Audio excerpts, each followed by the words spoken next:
Hello, this is Joe Simhart for another installment of Cults in the Culture. Today's topic is a little off topic. It will be about healing and the power of the mind to help the body heal. But it's mostly going to focus on this character called the Mighty Atom. Now, when I was a young man in the 50s in grade school, my parents would go to a local farmer's market to go shopping every weekend. And oftentimes there would be this elderly gentleman in his 60s at the time who would show up in his van like this. This was his old vehicle called the Atommobile. And his name was Joseph Greenstein. Now I would stand there and watch this guy while my parents shopped, and he would talk about health and the power of the mind, and he would chide the people watching to stop smoking, to stop drinking, to live a healthy life, to think good thoughts. He sold a kind of a liniment that he made for helping people with body pains like rheumatoid arthritis, and people claimed that it really worked. It gave them temporary relief. And he would demonstrate his strength by bending horseshoes. I saw him do that, and I saw him tear a phone book in half, and I saw him break a chain around his chest by expanding it, and it would snap. These are things that he had done all his life during his career as the Mighty Atom. Now, who was he? He was Jewish, born in Poland in 1893 in a poor village to a poor family. He was born premature, wasn't expected to live, but he did. At age 14, he found out that he might not live past age 18 because of his asthmatic condition. He essentially ran away from home at age 14 to join the circus. He got infatuated with a man named Volanko, a Russian wrestler, strongman. He traveled with Volanko all the way to India. He met India's most famous wrestler at the time. It was called Gama, the Lion of the Punjab, and studied yoga there a little bit with Volanko. He was with Volanko for about a year and a half, and Volanko did what he promised. He promised to make him strong. He promised to show him how to overcome his asthma. And he left him back in Poland. Young Joseph went home to his mother, who fainted when she saw him because he thought he had died. And he was promptly taken up with training his body the way he had learned from Volanko and his mind, and he stuck to this. He and his young wife ended up moving to the United States after he first moved there by himself at age 19 to Houston. He worked, he earned money, he struggled. He worked on a ship to Japan when he was around 19. He studied jiu-jitsu in Japan for 2 months, and he came back to the United States. He began to get a reputation for winning wrestling matches, and for doing these strongman stunts. He went on the road to vaudeville events, kind of carny sideshows, and he traveled mostly in the East Coast, and he ended up in New York area. He died in 1977 in his 80s. And this book, written by Ed Spielman, about Joseph Greenstein, does a really good job of explaining how honest this man was. He wasn't about doing tricks. He was about doing strength demonstrations.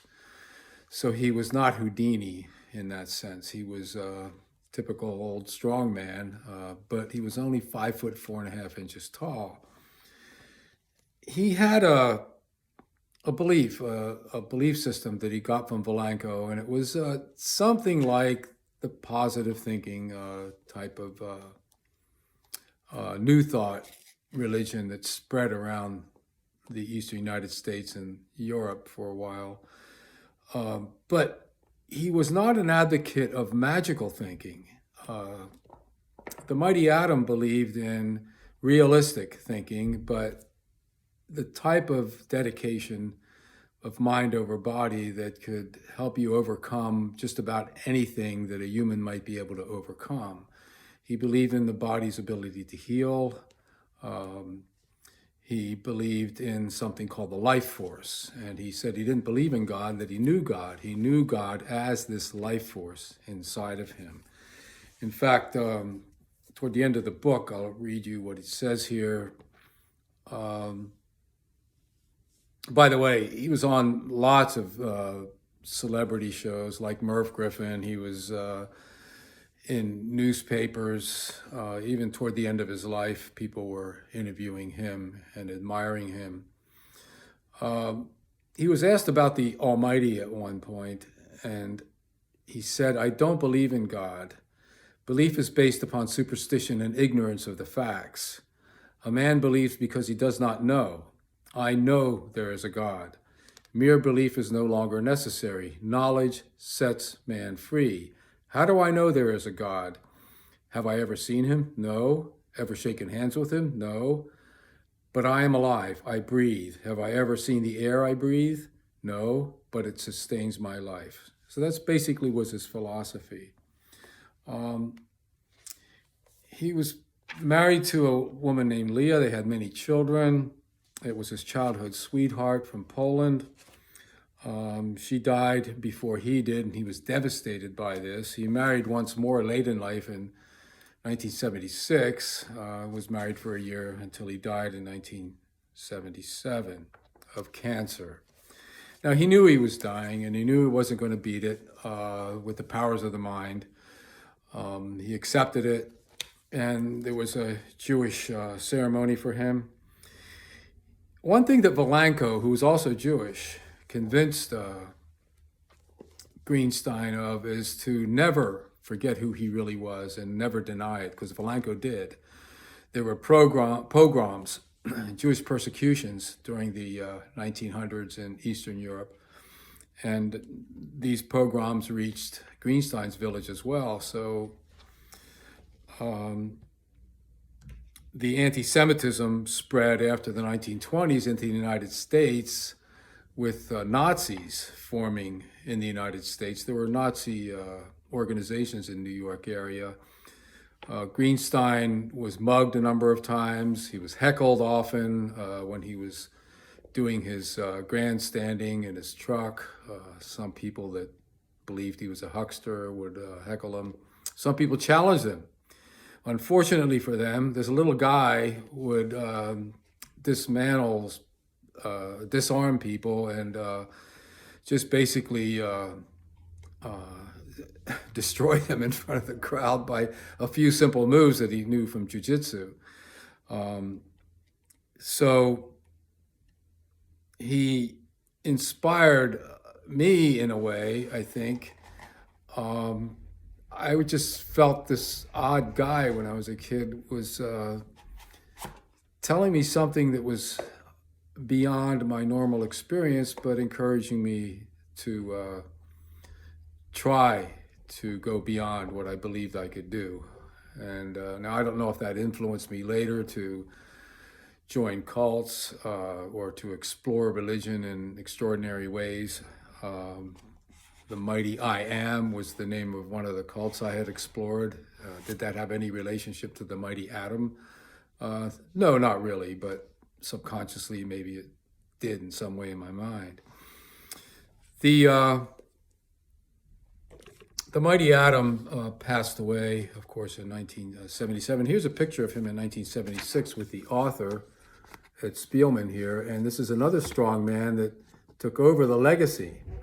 He called himself the Hammer, and he began to perform much like his idol, the Mighty Atom, had performed during his life. So the main reason for this story is to show that the power of the mind, when it's done realistically, can help the body and help us in ways which are extraordinary. And this small Jewish man. He tried to demonstrate this throughout his life, so he was kind of a hero in his own way. He died somewhat in obscurity, not very wealthy at all. His fame had left him by that time. The Zern's Farmers Market, 7 miles from where I am now in Boyertown, PA, would allow him to set up his van for free because he was kind of an attraction toward the end of his life. So I think that I'll leave it at that. I just wanted to introduce you to this guy, the Mighty Atom. I think these books are very expensive now because they're out of print, but if you get a chance to read about him, please do. I think you'll find him inspiring. Thank you.